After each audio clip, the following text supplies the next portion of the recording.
Hey guys, how's it going? Welcome to the Shrewsbury Biscuit podcast. I'll tell you what, Dee, let's try and set a mission for today. Let's see if I can do. I mean, I know I just started that one with that, but let's see if I can come up with a different intro for every single show today. Because how's it going, guys? Is my into thing. We have discussed this. It is, but it's kind of like your go-to though. I feel like most intros as well are unintentional. I've noticed with a lot of shows I've never planned to do an intro, and then I listen back and it's like, oh, all of them I start the same way. Yeah. Yeah, I think people always start, like, you watch any videos, it goes, hey guys, on YouTube and all those people. Yeah. So it's always the same kind of thing. But I think people do it quite naturally. And you do yours very naturally though.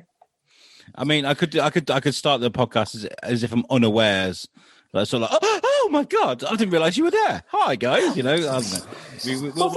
For a while we did it where we were just talking, didn't we? Automatically, and we just started. Yeah. I've been playing around with a lot of the live shows I've been doing with you, trying to make them look a bit more professional. We're like rolling in intros and sort of like, hey guys, welcome to the show. Look at this. And then bringing it. It's just a way of looking at things professional. I like to look at the beginning and the end of my podcast as sort of like bookends. You got to start at one point and get another. So, my favorite bit when listening back to my shows is just the fade in and out of the theme music. I don't know, it just always feels so smooth and professional whenever I hear the music, and maybe because it's the only part of my show that I don't do. Well, this is the best thing about what I'm doing now is I kind of with the live shows I have the intro music already with the videos, so I don't have to put that in post-production anymore. It kind of like just fades out, and I'm kind of like, that's good. Hey guys, how's it going? Anyway, let's introduce our guest. So obviously it's me and Dee today on the Biscuit. It's our open studios show number 1 of the day. It's going to be a long day, but a great day. I love these sessions. And today joining us for the second time on the Biscuit is Luke Allen from Bottle Productions. Hi. We spoke to you before with Alex Wiseman. Is it Wiseman or Westwood? Westwood. I always do that. I knew a guy years and years and years ago. Me and Alex we work together every month at the prison. But there was a guy I was friends with years ago called Alex Wiseman, and I always get their names mixed up. But yeah, and he just got a shout out. So there you go. Didn't have to say anything. He'll love it. Anything to make his head swell. He'll appreciate that. You know Alex very well. He loves it. So thank you for joining us on the show again for the second time. How have you been? Good, I think. I'm trying to think. It feels like a lifetime since April. That was during lockdown as well. That was the first lockdown. Yeah. That's crazy to think how it wasn't actually that long ago, but it feels like forever. No, and that would have been maybe just before or just as I started to record 2 Minutes About Time, which is now like done. So that, it's like TMAT has been like a whole stage of my life. I feel like it was just lockdown, but it feels like there are a lot of stories that happened because of that I'm hoping to bring up at some point today. But yeah. But this is what I'm going to choose. I nearly said attracted to then, but that would have sounded terrible. I was drawn to you because of you've got a real good work ethic, and you're constantly. It seems to me like your head is constantly like. You can see the cogs turning right now. I can see them because you're very productive. You're always busy. The last time we spoke to you, just made Unstable with Alex. You're an award nominated director, and you're how old? 16. There we go. Oh my gosh, you put the rest of us to shame. So because obviously your podcast is film orientated as well. You like making movies. Was there an obsession from a young age with movies, and was that what drove you into doing what you do now? I've been trying to think this a lot recently, because as far back as I can remember, like whatever films I was watching when I was young, well, obviously younger, I feel like I always watched all the bonus features and all the behind the scenes stuff. And I was trying to think whether maybe that was where it started. I don't know. I know when I was about 10, at one point, me and my granddad just decided to make a silly film just with his camera and with iMovie, which I think I put up on YouTube a year or two later.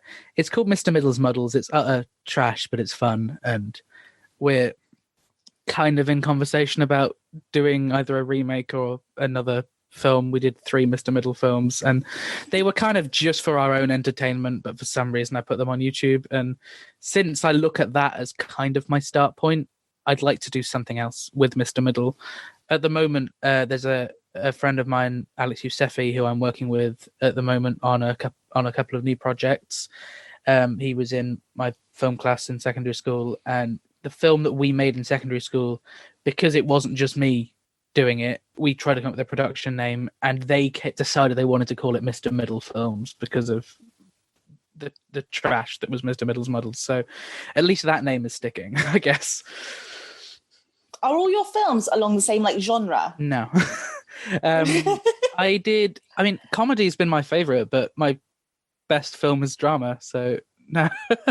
But yeah, I think there's certain tropes and styles in my writing that are kind of similar. But yeah, the first two films that I did properly myself were called The 16th Minute and Conman Denominator. And I'm not particularly proud of them now, but they were fun little comedy films. 16th Minute was about a teenager who ends up having a head injury and wakes up believing he's a famous talk show host, and the entire film is him talking to his psychiatrist over the course of a couple of weeks to try and sort himself out. And then Man Denominator was an escaped con man who briefly hides in a nearby building, which turns out to be a school, and he gets mistaken for the new maths teacher. Where do you get these ideas from? Yeah, because this is why I asked you about genres, because obviously some people have a fixed genre they stick to, and obviously yours is quite like drama based. But where do you get your inspiration for these? I don't really know. Do you just wake up and be like, I had this really weird dream? And I think quite often they slide from the initial plan to something completely different, which is kind of how overall film production works. I think quite often, I heard someone say once that, by the time you've got a script editor, which I haven't got a script editor, but the time with proper films, you've got a script editor and producers, directors, companies, you end up watching a film that vaguely reminds you of a script you once wrote. And it does kind of feel like that, like slowly everything changes. But at the moment, I've just finished the first draft of a surrealist comedy script, because we don't really get much surreal comedy anymore. And I think it's just the level of stupidity and silliness that the world might need. I think that's the when we look at like the famous directors, the ones that have gone up there and made series and series and series of movies. There's always that one thing. That kind of that's a callback to every single film. For example, Simon Pegg, the famous Cornetto trilogy. These films are nothing about each other, but there always seems to be a Cornetto mentioned somewhere. With you've got Shaun of the Dead, Hot Fuzz, and what's the other one? Around the World. World's End. Well, they got that newer series out now as well, don't they? Yeah, and there's even been in the first episode there was a Cornetto in that. Yeah, Tarantino. He uses the same actors, and there's actually two different universes for the Tarantino films. It's one of those things where it's a calling card, isn't it? Do you think that's important? I think so. Yeah, there are certain things now which I kind of think, I wish I'd done that with my earlier films, because then it could be a thing. But I guess it's probably not a big thing to worry about until I get to feature, which I've got loose ideas and plans for a couple of features, but I have not found the time to write them. Yeah, and this is what I love about what you do, because you're going up there now. You're starting your career. I guess there's lots of education that you're doing at the moment, or you're taking a break. Yeah. 16, you can't be taking a break. You got me, I guess. But you do your homework, kid. But no, when you're not making films, you're making podcasts about films, and this is it's always on your mind. So talk us about 2 minutes about time. What's going on there? Okay, yeah. So we wrapped that up a couple of months ago, but essentially, was it a couple of months ago? Maybe a month. I can't remember. Time's weird. We recorded it all over lockdown. There's this big community which I'd been aware of for a while and guested on a couple of shows back when I did a small podcast called Please Be Seated. And this community is called the Movies by Minutes, where essentially it started with Star Wars. And there are these guys, Pete and Alex, who take every Star Wars film, and each episode they analyze and discuss 1 minute of that Star Wars film until they've covered the entire franchise. Wow. And that they're still going. There are now 180 known Movie by Minute shows. The likelihood is that other people have gone off and aren't part of the community as much as we are to share them around. But so many films, from obscure films to well-known films, have been tackled minute by minute or 5 minutes at a time or whatever. So I had been talking for a while with this guy called Robert Black, who hosts a ton of these shows, and we both had a massive love for Richard Curtis's film About Time, and we were like, we were sort of just talking about doing a show about it for a while. And then when lockdown happened, and it was like when I found out, exams were cancelled, it was literally just free time. I messaged Robert and I was like, "Do you want to do this?" And I think it was probably within probably about a month of having messaged him, we had recorded our first batch of episodes and we're preparing to release. And so each episode we looked at About Time, 2 minutes of the film About Time, and analysed it and had different tangents and stuff about it. Had some incredible guests on. And it's also led to some really weird things, including, I don't know if you're aware of this at all, my school choir getting noticed by Elton John. I saw this. This. What? No. I didn't know this. Explain this to me. What is this? So for an episode of 2 Minutes About Time, for a bonus episode, I had a guy called Ron Sexsmith on, who's a great musician, because he had a song that was in About Time. And after chatting with him, I was kind of messaging him and just talking about general stuff. And at one point, I sent him a video of my school choir doing a cover of I'm Still Standing, just to kind of say, hey, this is what my friends are doing. Literally, I think it was about 10 minutes later, I get a message, just send it to Elton. He loves it. Have you got a contact for the school so we can send a thank you? And he sent us this video. We've all been invited to his next gig whenever he comes to perform in the UK. And yeah, it's kind of amazing. And it was picked up by like Rolling Stone and NME and all these other things. Weirdly, kind of annoyingly, none of them mentioned the podcast being where it started, which would have been a great way to get a few listeners. But still, looking at it and kind of thinking, this happened just because Ron came on my show. Well, yeah, exactly. It happened because you're a show. Could you imagine what else could happen? Yeah. If it's such early days, stuff like that is occurring. Yeah, because my motto's always been, if you don't ask, you don't get. That's been how I've always gone by. And recently it feels like I haven't had to ask. Like partway through the show, randomly get a notification from Twitter that Derren Brown has shouted us out. And it was like, okay, that's a bit weird. Turns out he's a big Richard Curtis fan, was searching for something to do with Richard Curtis on Twitter and came across our show and wanted to shout us out. So I then sent him a message saying, hey, why don't you come on the show? And he was like, yeah, sure. So he gave me his email address, and we've had Derren Brown on for 3 episodes just to talk about Time. He had a great anecdote about having dinner with Rachel McAdams but not knowing who she was, which I think I'll leave as a way for the listeners to check out that episode, because he was a very, very fun guy to have on. And yeah, I mean, the biggest one for me, the biggest guest, was our very last episode, which is my absolute filmmaking hero, being Richard Curtis, who wrote and directed About Time, as well as Love Actually, Four Weddings and a Funeral, Mr. Bean, Blackadder, Vicar of Dibley, Bridget Jones. Like, he is a genius. And of course, he also founded Comic Relief, which has made billions. So yeah, when I started the show, I tweeted his girlfriend, who's also the script editor, saying, do you know if there's any good place I can get hold of a copy of the script? And I mentioned the show, and she was like, oh, that sounds cool. Let me know whenever you have a new episode out. And she didn't know where to get a copy of the script. And so I notified her whenever a new episode came out. And then partway through, I was like, oh, I'll ask whether Richard could record an intro for us. So we recorded a little introduction for the show, just saying, like, I'm Richard Curtis and you're listening to 2 Minutes About Time, which came at the start of every episode. Oh, before that, I get a letter they ask for my address, and I get a letter in the post with a signed picture from Richard Curtis and from Emma Freud, his girlfriend, which was just amazing. And then partway through during the show, I get a mysterious parcel turn up. Obviously, the listeners can't see this, but it's a copy of the About Time script that they tracked down from Working Title Studios with a little note from Richard to Luke with love and thanks for such a wonderful podcast series, which is just amazing.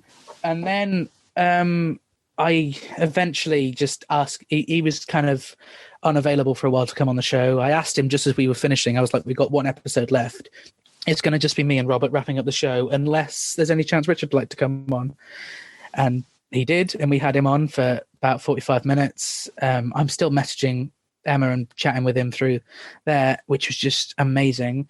And then because he knows how much I collect absolutely like everything that he's written, including his recent range of children's books, which he actually said to me at one point to ask everyone in Shropshire to buy because no one's buying his kids' books. So there we go. You heard the Shropshire, buy his books. So his latest one, I got sent a copy of. Hang on, and I'll just... And they are absolutely, like, they're good, lovely, sweet. I mean, all of his films kind of have that love center to them, and that, and it's very much similar with his children's books. And so Richard used to be Emma Freud, his girlfriend, did say to me once because she popped on when we were doing the Zoom call with Richard, that apparently I resemble quite a lot as to what Richard used to look like back when he started and around the time they first met. So I get this book that says, to Luke, from one redhead to another, with two more for luck, pointing at the gingers in there, and then signed by him. So yeah, that's brilliant. Amazing that I guess I'm kind of a good acquaintance of my hero because of this show. But you got your Kevin Smith. That's Kevin Smith for me. You know, that was my into what I'm doing right now, and I'm so pleased for you, man. That's really, really good because in a short space of time, throughout lockdown, in fact, you've managed to put this thing together, create such a brilliant following, and then interact with the heroes, the people that make. I love that. It's beautiful. Well done, man. He was and you're only 16. Yeah. When I was 16, I was deciding what pashminas to wear and focusing on Time to Ride My Pony. I'd never even thought about doing anything that would actually progress my future. Because what you're doing, like, what is it you study at school? Because I was always struggling with subjects. At the moment, I'm doing film, sociology, and English because they kind of all tie in. Yeah. And help. But yeah, Richard he offered to come back for a show I'm just doing at the moment about Love Actually, but it's now looking like his schedule's getting a bit manic, so I don't know if that's happening. But he did say that if he happens to be in his Suffolk home, that Keira Knightley lives down the road, and he was going to get in touch with her, and that's just kind of, I don't know if that's going to happen. I think now with his schedule, probably not, but even the concept that could have happened was kind of like, whoa, I'm in this world now.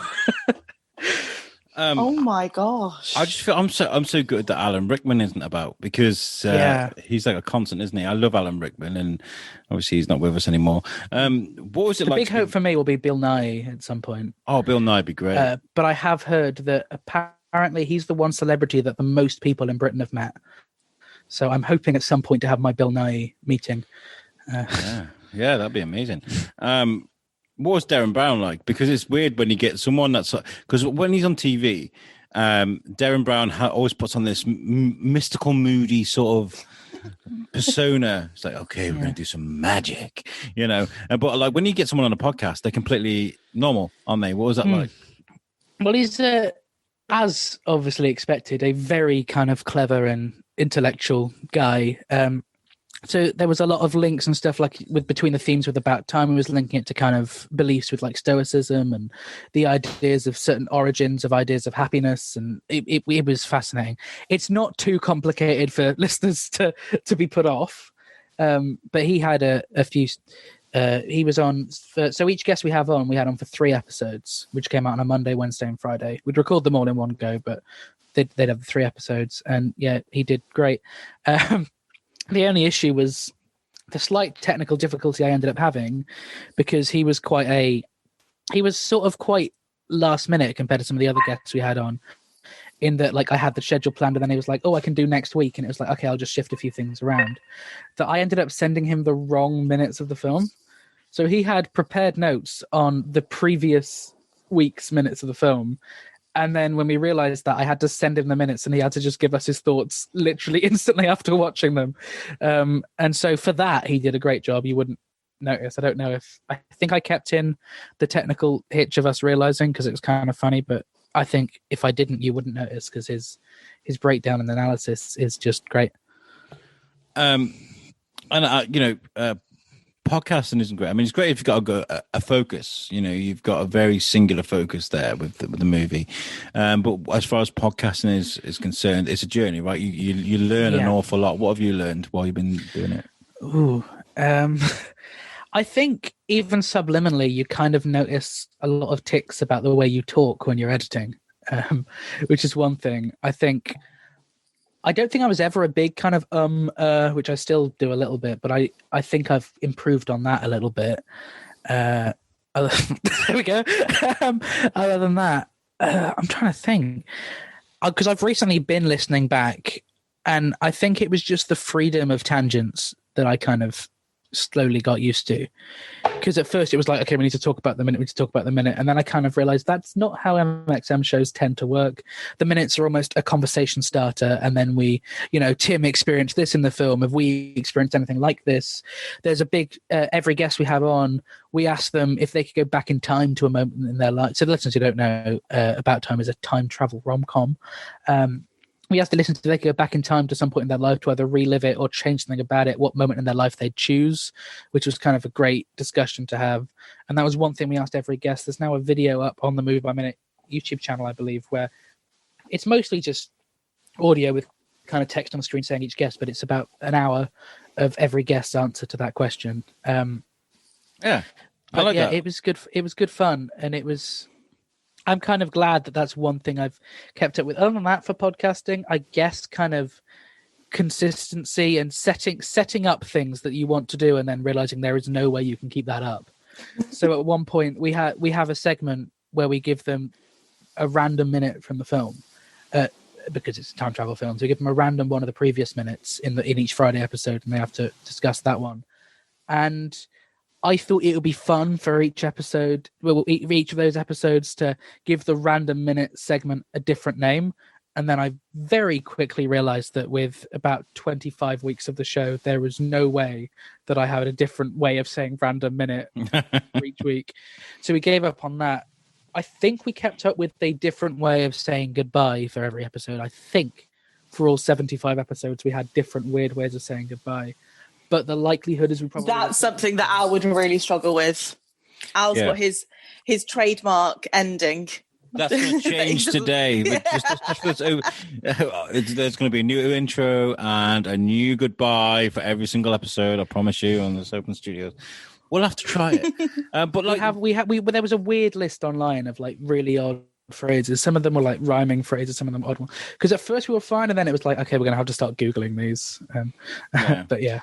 I think it's normal to be very conscious about your mannerisms when you're talking down a microphone. I mean, I very famously, because of course I'm famous, but no, I talk about it a lot. I talk about it a lot on the Biscuit. I had a thing written on my wall where I first started doing my podcast, and it said, "Don't do it, fat boy." But like, you know what? I listen to. You find yourself listening to a lot of dialogue on TV, movies, things like that, radio even, and you realize that people say an awful lot, even in the most professional circumstance. Yeah, my co-host, when he edits his shows, he cuts out all breathing, all ums, all all pauses. Yeah, and I whilst I like listening to his shows, when I was editing this, I did not do that. If he also doesn't like people overlapping talking, it's like, no, I'll have overlapping. I'll have it as it was, with a kind of fly on the wall thing, rather than sounding so smooth. Because I prefer shows that are kind of informal. I prefer shows where people kind of cut off themselves and get all confused and say things wrong. And then it feels a lot better. I think some of my favorite shows are less professional shows. Things like there's a show I was lucky enough to guest on recently called Sitcanned, where they look at an episode of, well, they're doing every sitcom, but at the moment, for the past couple of years, they're going through Friends. They're on series 3. One of them really enjoys it. One of them hates it, and the other one's in the middle. Although they've since realized with the first 3 seasons that Friends really has a lot of issues, but they're going episode by episode of that. And there's a lot of kind of weird in-jokes, weird tangents, things go wrong, and that's fine. I enjoy that. I find that kind of a lot more entertaining and a lot more realistic a listen. I come up with an idea once of psychoanalyzing Ross Geller for every single episode, because I feel like out of all the he is quite a character in Friends, but he also has one of the most interesting journeys, because he's a very interesting character, Ross, and I think there's a lot to look into that. But I had that idea once. I love the idea that your episodes are classed as an icebreaker, because I'm a big fan of the Office ladies, because I love The Office, right? The American Office. It's brilliant. Yeah, I love it. And basically they do one episode per episode, of the podcast. And they will talk for an hour about one episode, and they'll break it down into, oh, do you remember when that wasn't even supposed to be in it? That wasn't. And people have always asked what we do with the conference table, because 1 minute the conference table's there, the next minute it's not. And at least they have these amazing conversations about little background items. Do you find yourself with this podcast finding out more about each scene that you didn't even realize? You're like, oh my God, I never even realized that before. Yes, and so my co-host is definitely familiar with that. So because he did a thing called Groundhog Day Project, where a couple of years ago, for a year, he watched Groundhog Day every day, and did a blog about it. And so he's very much of the kind of knowing how much there is you can notice, because I think he knows Groundhog Day better than anyone else on the planet. He did a locations tour once for Groundhog Day, where the location manager was doing the tour, and the location guy started asking Robert questions because he knew more about it than than he did. Yeah, having a co-host who's that familiar with stuff. He's a college professor from California, so weirdly, my co-host I have never met before, but he is obsessed with locations. So if he doesn't know where something is, he will spend hours on Google Maps and Google Earth trying to track down each location. And I think we figured out everything. There were a few we were unsure of, and then we were lucky enough in one of our last episodes to get the location manager of About Time on, and we asked him about those ones.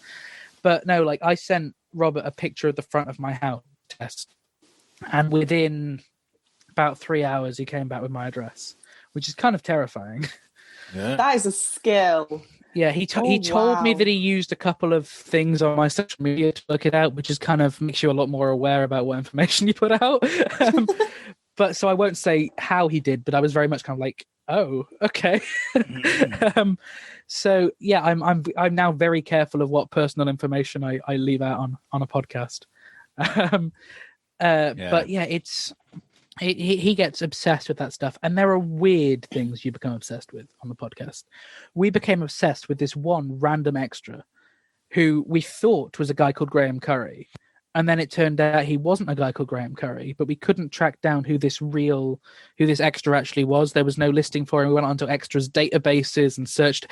Can't remember why, but it was one of those where as soon as we realized it was hard to figure out who he was, we became obsessed with figuring out who he was. Now I think if I go any further and he finds out, he'd probably be very terrified. But there ended up being, because we thought he was a guy called Graham Curry at first, there ended up being a lot of in-jokes about Graham Curry. To the extent that you can now buy the Graham Curry fan club T-shirts from our merchandise store.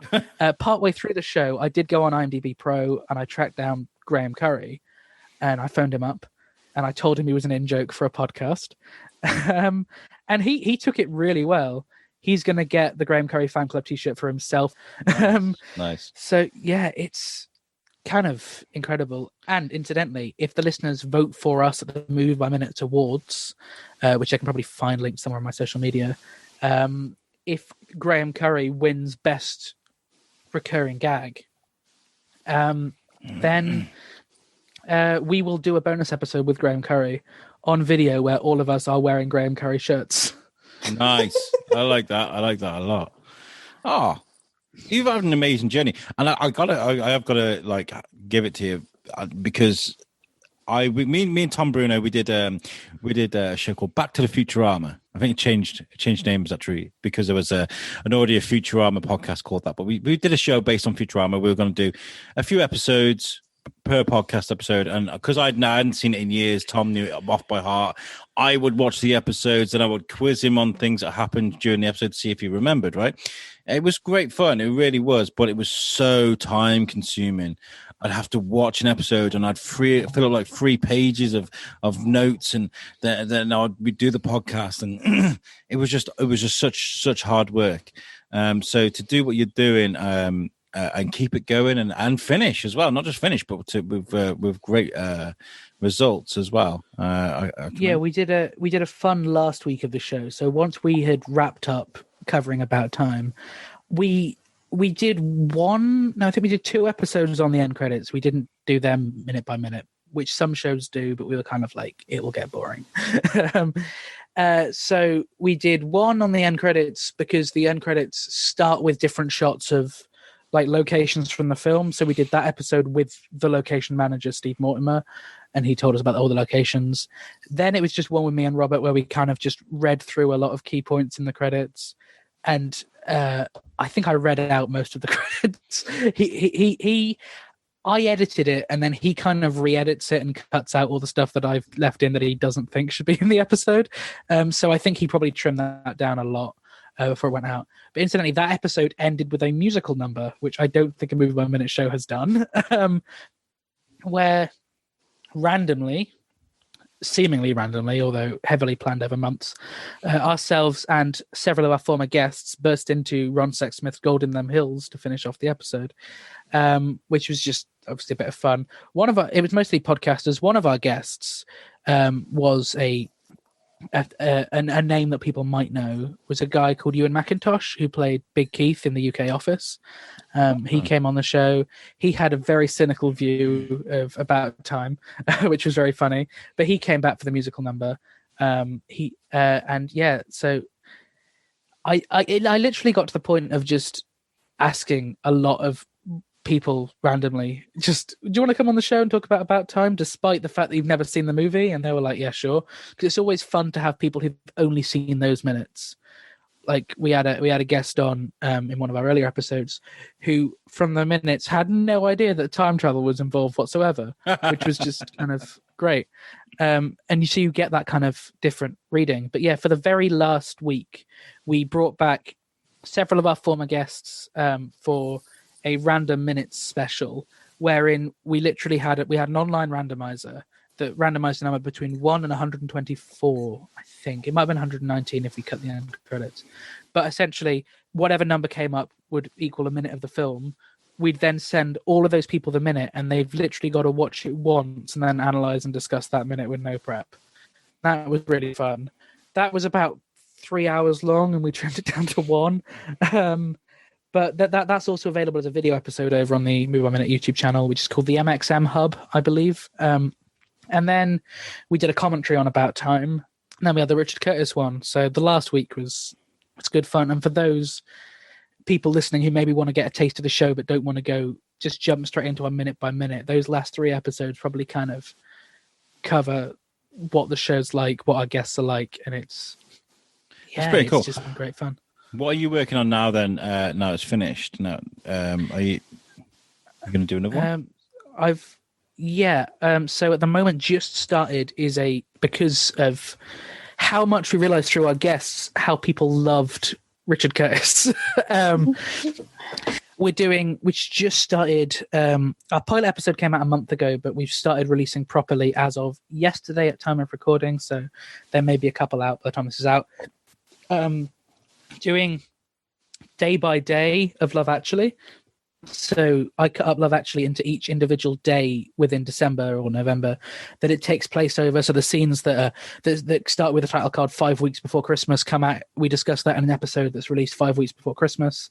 And that's myself and a friend of mine, Lara, who's her first time doing podcasting. And that's been good fun. In each episode, we have 2 guests who don't know each other come on, because we found that's quite fun, kind of having the guests getting to know each other as the listeners get to know the guests. It was kind of good fun. The day by day thing I kind of stole from a guy called Sean and Christoph, I think, who did National Lampoon's Christmas Vacation about 3 years ago, and that was my first introduction to Movie by Minute community. So that idea had always been in my head, that as soon as I was like, I could do it with Love Actually, we did that. I'm also in talks of doing Les Miserables, the 2012 version of the film, doing that 2.460. Best film of all time, just putting that out there. We're doing that 2.4601 minutes at a time. Yeah.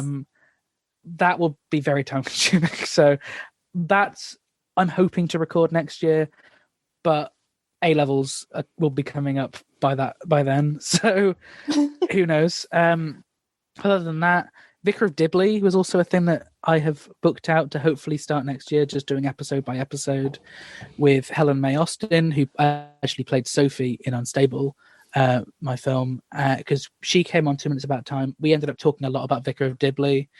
We then made a passing joke about doing a Vicar of Dibley podcast, and then it kind of stopped being a joke. So that may be happening next year. Fingers crossed. Is there a unicorn out there for you that you just can't get? Like, is there a movie or a franchise that you would love to do, but it's just far too long and it would just take you for years? Ooh. Like the Lord of the Rings extended editions, or they have Game been of Thrones. They have been done by someone. I think they're doing the extended ones. I don't know. I'm trying to think. There's nothing off the top of my head. It's kind of Les Mis in itself is pretty long, which I guess is good while we're not doing it minute by minute. Not really. I toed and froed about whether I would just do everything Richard Curtis, but that may lead to a restraining order. But it's that was a thing that we were doing. I'm pretty sure that next year there is another Richard Curtis thing I'm looking at doing over Christmas, which is in 1991 he wrote a TV movie starring Alan Cumming, Rowan Atkinson, and Lenny Henry called Bernard and the Genie. I'm holding the German copy because it was never released on DVD in the UK for some reason, which is really fun. So I'm thinking about doing something with Bernard and the Genie next year because that'll be the 30th anniversary of this great TV movie. I'd love for you to do some Blackadder stuff. I love Blackadder. Yes. Yeah. The interesting thing about doing stuff like that is the fact that Move by Minutes is a very American community that most of our guests and people on weren't even aware of, like Vicar of Dibley or anything like that. So it was very kind of fun to get to know all of those people in that way. And there's one thing, which is another good thing because of lockdown, is every year there's a Move by Minute meetup in America, which I'd obviously not be able to go to, not being in America. But they did a Zoom thing, which was called MXM at Home, and that was amazing. Whilst time zone wise, it meant it started at about 8 in the evening and finished at about 5 in the morning. It was just great to kind of all of these people from all of these shows all on one screen, and we do like big group podcasts together and things, and yeah, it's great to find a community. It really is important as well because there's a lot of people that will, I don't know, sit on the Xbox all day, not really go out on it, especially during lockdown, not really be part of anything and get depressed about it, And I also tell people to find yourself a fan base. And this is a crazy thing talking, there are some toxic fan bases out there, like your Star Wars fans, things like that. But it's good to be part of something. Like I like the American Office. I'm part of like the meme exchanges and the groups and stuff like that. Yeah, I think anything with the tiniest bit of a following has a fan base. Like we've got a Facebook group for 2 Minutes About Time, which is still probably a couple of posts a week we get in there from just different people sharing stuff about time. I didn't know that many people love this movie, but people do. Some people hate it and also like talking about it. And I think the whole Move by Minute thing has kind of proven that there's a fan base for kind of anything. Yeah. It may be hard to find some of them, but they're there and they've been great fun. And the good stuff about MXM shows is that we do there's a big Facebook group, a Movie by Minute Facebook group, where quite often we all guest on each other's shows as well, which is just brilliant. So like I might get a post from, let me think, what was one recently?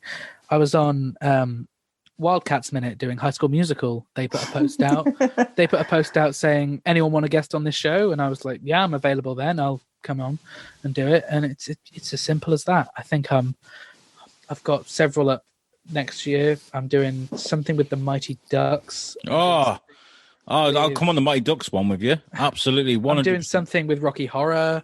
I'm trying to think. Oh, Rocky Horror is amazing. Jewel, yeah. I'm booked down for. And there's a guy who's doing each episode. He looks at one of Tom Hanks's films. I think I'm down for a couple of them. I've booked a ton of guest slots for next year, basically. I've pretty much cancelled anything else this year because I'm like, I need time to edit Christmas Actually, the Love Actually podcast, because that is, some of those episodes are very, very long. Yeah. But yeah, essentially it's just a great fun community. And one of the really fun things about it is, which may sound silly, but as someone who's trying to get in as a filmmaker, podcasts can now be listed on IMDb. which is even when they're audio only. So a lot of like the big guests we've had, to have them listed on the IMDb is a good boost for the podcast.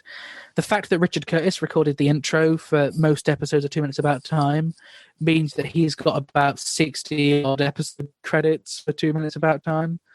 And we do ask all of our guests beforehand whether they mind being put on IMDb, and most of them are absolutely fine with it, which is great because it kind of just furthers the page and the publicity for the show.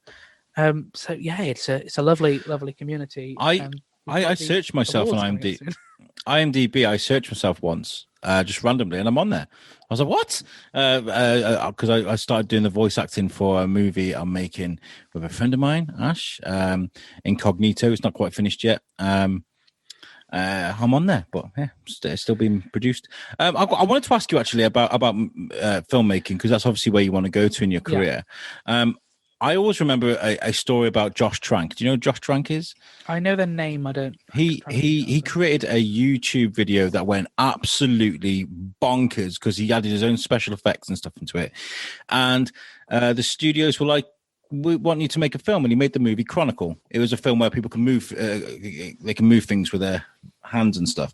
And from the back of that film, which was a massive success, I think it was Sony were like, you want to do the Fantastic Four film for us? And he was like, yeah, okay. And he wrote this amazing script. And I think you touched on it at the beginning of this episode. Amazing script. And the studios just tore it to pieces, and they made this piece of trash that didn't even resemble what he wrote. And it almost ruined his career. I mean, he's done all right since. Luckily, he just made the new Al Capone movie. And he's doing lots of great things, but they nearly ruined his career because of their choices. Now, when it comes to being a filmmaker, do you hold out your integrity and you're like, no, this is the one, this is what I want to make, or do you sell your soul to the devil? I'd like to think I hold on to integrity with some things. There've been, I'm trying to think. At the moment, it's kind of, unless it's something completely horrible, any job I can get at 16 in a way. But there are a few things where I'm kind of like, I don't think it'd be best for me to work on this film or this project. Or I'm often there's a film as a runner on like last year where I will ask questions of the writer or director to kind of check how things are being done. I'm assistant director on a Shropshire indie film, which I don't know whether you're aware of, called Jumping Out of Your Skin. Yes, it's a Black Lives Matter body swap film. So I'm the first AD on that. And you know Gareth quite well. He's a good friend of the show. And so I'm down for that, but Gareth is also aware that if there's stuff I'm expecting there won't be. If there's stuff in the script where I think, oh, that seems a bit off, I'm not sure about that, then I will make that conversation, because it's definitely important. I've taken a stand for several things, and I'm very over aware of certain. I'll even with podcasts, when I've guested on them, I'll likely at some point after this recording today send you a message at some point today thinking, oh, this thing I said, I'm not quite sure how it came across. Could you cut that out just to be safe? Could you do so? I'm very paranoid in that way, that I think I've kept integrity. Hopefully, it'd be bad to be cancelled already. That would be a bit of a bummer. Yeah, I think you did that last time. Actually, I think you did it last time. You were kind of like, I didn't like that thing. I think we've been all right on this episode, though. I think we've just talked about maybe. I think so. But I think what you are, sir, is your hope. Your hope in that the new generation is going to bring out, because we're worried at the moment that this industry is going to not fail, but it's going to be damaged. To the extent where it's going to be hard to recover, right? Because of this situation we're in. But we need fresh new ideas. We need fresh new talent, and this is what you represent. And you seem to be surrounding yourself by people that also have these ideas, and I definitely am encouraged by your work, and I was from the beginning, to be honest. The fact that there's people like you and Gareth and people that are all meeting up that are doing these things. You're the future, man. Absolutely, you're the future. Yeah. So keep doing what you're doing. I'm really proud of you, man. Yeah, it's been good. And one of the advantages with doing these podcasts as well is I can just get in touch with these people with different roles in the film industry and say, do you want to come on and talk about Time? And then almost kind of partially slide into conversation my own passion for film and see whether I can get a little bit of advice out of them. Well, you are kind of getting your name out there, aren't you, already? Yeah, especially with like some of these amazing people that you've had on the podcast, you've spoken to, and to be 16 and get your name out there, that's pretty mental. Yeah, it's some things have been quite funny. Like, I'm trying to think. I sent my film into like a group chat with some people from my college at one point, and one of them had said they'd seen it before and didn't know when, but they'd watched it before, which was kind of like, okay, that's kind of cool. I'm trying to think. There are a couple of times where a film I've done, someone's messaged me saying that like a friend of theirs has seen the film. They didn't ask their friend to watch it, but their friend was like, "Hey, I saw this film," and it turned out to. So yeah, like with Common Denominator, it was not a great movie, but I think the greatest thing that happened with it, well, easily the greatest thing that happened with it, is I wanted like a little celebrity voice cameo at the start of the film. Over a black screen, just a bit of dialogue that's happening. And we got Carl Pilkington to do it for us, which was just great fun. And I shared that into a Carl Pilkington group chat. Can I just ask, if you've got his details, send them my way, because I would love to record an hour of just Carl Pilkington talking machine. Yes. It would be the best audio we've ever released. It would go viral. It would. Be the best thing ever. Yeah. You what, mate? You what, mate? You what, mate? No, I can't. It's very easy to get in touch with him. I can't say. No, I won't. It was one of the things his agent said when we did it. They were kind of like, don't tell a ton of people that this is how you got him to do it. Like, he's happy with doing it, but okay, don't mention it, because you're going to give me editing to do. I know you're going to be like, take it out, Alex. But but no, it's but essentially when we did that, a friend of mine who was in it, because a lot of that point, whilst now I'm working with like a lot more almost actors who've done acting at a larger scale, that was still, school friends that were in the film. And one of them messaged me saying like their cousin was in one of the Carl Pilkington fan groups where I shared the film, watched the film, and then was suddenly surprised to see their cousin in the film. So little things like that have been kind of fun. A couple of people have said they think they remember seeing me about Unstable in the Shropshire Star as well.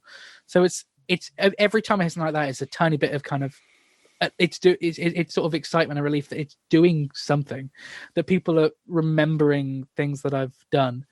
And I'm hoping with this new project I'm doing, working title for it is at the moment is called Reduced to Clear, and it's a surrealist comedy set in a charity shop. It's either side-splittingly hilarious or utter trash. It's definitely one or the other, because the comedy is so kind of very much the surrealist comedy of like Monty Python, like Naked Gun, Airplane kind of thing. So sometimes it's so blunt it's funny. Yeah, it's so out there. Yeah, and don't call me Shirley. Yeah, we've also got a lot of background gags in it as well. Like we don't want every joke to be force fed, which is also easier, because if you make the gag subtler, then it either works or it doesn't. Like you're not having people say like, "Oh, I spotted that joke, but it didn't work." Like they only spot it if it works.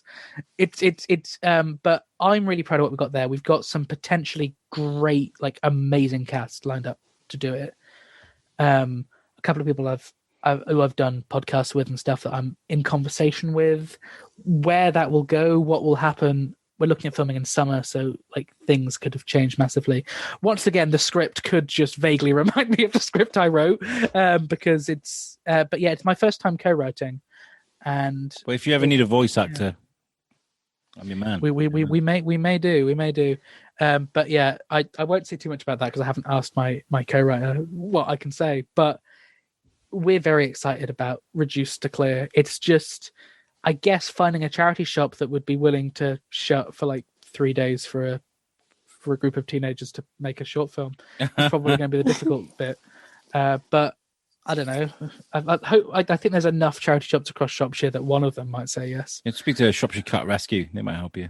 They're a cool bunch. Anyway, Dee, we need to round this up. Have you got any questions to ask before we get out of here? I'm just shocked. Like, coming onto this, it was like I knew your name, but I hadn't really done much research into who you were at the time. I've been all over the place recently, but I'm absolutely blown away by the stuff you've achieved. And obviously, this is one thing that I'm pretty sure Al will remind you as well. So when you're a big thing, don't forget about us. I won't let him. Be like, oi! Hunt you down. It's me. Well, I will. If anything massive happens for any reason, just drag me back on the show. Like, I will always. It's always fun to. I always like guesting on podcasts because you get the fun of the talking and not the pain of the editing. So yeah, enjoy it. Although, as I said, my paranoia means I'm basically doing half of the editing work insane. No, but I always tell Al this because Al does the same thing, and I said, no, it's because you care and you're passionate and perfectionists. That's all it is. It's being a perfectionist who cares. So it's not a bad thing. Yeah, because Al's always trying to worried about what you're saying and editing what you're saying. I got a little better. Sure it is. It does pretend but show it is. This one, yes. The other ones he does, no, he just goes rogue. Yeah, I got a little better with 2 Minutes About Time when I kind of hit the realization of it's 3 days a week. Everyone's going to forget it 2 days later. Yeah. Like whatever's in it, they'll be listening to the Wednesday episode and forgotten the mistake that was made in the Monday. Don't be so naive, man. These things won't be there forever. They're never going to. I was going to say, you got to be careful. You get those stories where things come back and haunt them, don't they? Come back and bite you in the ass. And it will. With me, for sure. Absolutely will. Yeah, that is one of the things where I look at everything as I'm wanting to get a good place in the media. I don't think there's anything I've ever said which has had bad intentions. But when things can be misconstrued, or you even have to think about audio editing and nipping bites out of context and what that would sound like if they didn't have the context of the rest. Or so it's.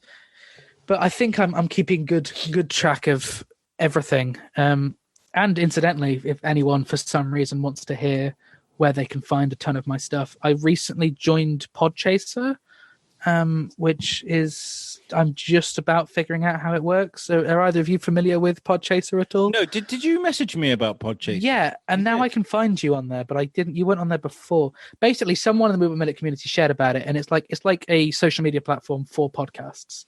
And you can link like every guest appearance you've had on different stuff and where they were, and it's follow different podcasts. It's been good fun. So apparently there are 3 days and 17 hours of podcasts I've been on, which is kind of terrifying. That's a lot. Yeah, it's but it's always fun to kind of just go through it, and it kind of logs every guest appearance I've been credited for, and I add all the guests on. So it's a good way of keeping track of every show and feeling like you've achieved something when you go through and be like, oh yeah, I did Mean Girls Minute 2 years ago, or I did. Yeah. But a bit of advice for you, though, just to part with before we end the show. Don't worry too much about what people think about what you've said or things that you may have got wrong, because that's what makes you human, right? Because we can't be perfect all the time. And from what we see and from what everybody else sees, you're a sterling example of what this next generation can do, right? So even if you do drop the odd F-bomb or you say something that you may be misconstrued, like you said, who cares? You're offering these things. You're giving something back, and that's the most important thing, and that's the only thing people will think about, I think.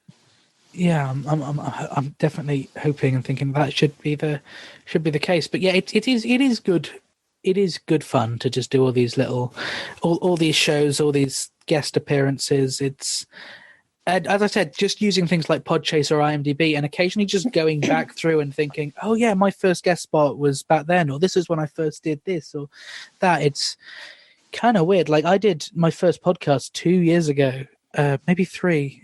I can't remember. I did a show called Please Be Seated, which is we've actually got a Christmas special coming out this year, but essentially it's done, which was just different guests reviewing a film of their choice. And then as a result of that, I did guest spots on Movie by Minute shows, and then I became part of the community. So I went to look for Podchaser and I accidentally put in Poo Chaser into the let's quickly change that. I didn't want to look at that while I was chatting to you, but it should be good fun. And I realize I'm running very close to the deadline, so I'll shut up. No, I would encourage you guys to look for everything that Luke's done. Go to Podchaser, but also go to his website, which is lukeallen.co.uk. Everything that he's worked on there, the podcast and things, everything is there. And Luke, you've been a great... I've never had anyone do my plugs for me before. That's been nice. I like to do that. It shows that you're paying attention. Yeah, it shows that we're paying attention. But yeah, thank you so much. Thanks for having me on. And we'll get you on again. I'll always love chatting to you. We are running out of time, so it's nice to do a guest spot and still have the rest of the day available. Like, because of time zones, most of my guest spots are in the evening, and then it runs to about midnight. And it's like, well, okay, I'm about to end this and call Mr. Kevin Horak, famous author from Shropshire. But you've been an amazing guest. I will get you on whenever. Dee, thank you so much again for getting up in the morning for joining us. I know, obviously asking me to do the first one. What is this? It's a Saturday. What are you doing? We had a quick reschedule. I was like, yesterday I was kind of like, I need a new guest. And Luke very happily was kind of like, yeah, I'll come on. Yeah, I wasn't able to say anything like before then because I've been self-isolating with COVID and I didn't know what life would be like until the day before. And I was like, I'm fine. I'm good. I haven't had any symptoms, but I didn't want to commit to anything. That's a beauty. I can't wait. I mean, I'm not going to self-isolate because I'm positive I'm not going to get it. But I can still do this even though I've got COVID. I'll just go. Yeah, bro. Anyway, this has been great. Before we get out of here, I would like to tell you guys about a couple of things. Of course, have you guys heard of the Carols on the Doorstep that's going on in Shropshire on the 16th of December? BBC Radio Shropshire, amongst other radio stations, are going to be playing Christmas carols and encouraging people to step out on their doorstep and sing Christmas carols. You can listen through the radio. They will play the songs you sing. But this thing is getting nationwide recognition, not just Shropshire. Everyone is jumping on this. It's such a brilliant idea. Pretty much all of Shropshire is involved, but I think parts around the country are getting involved as well. So how amazing is that going to be able to step out on the 16th of December.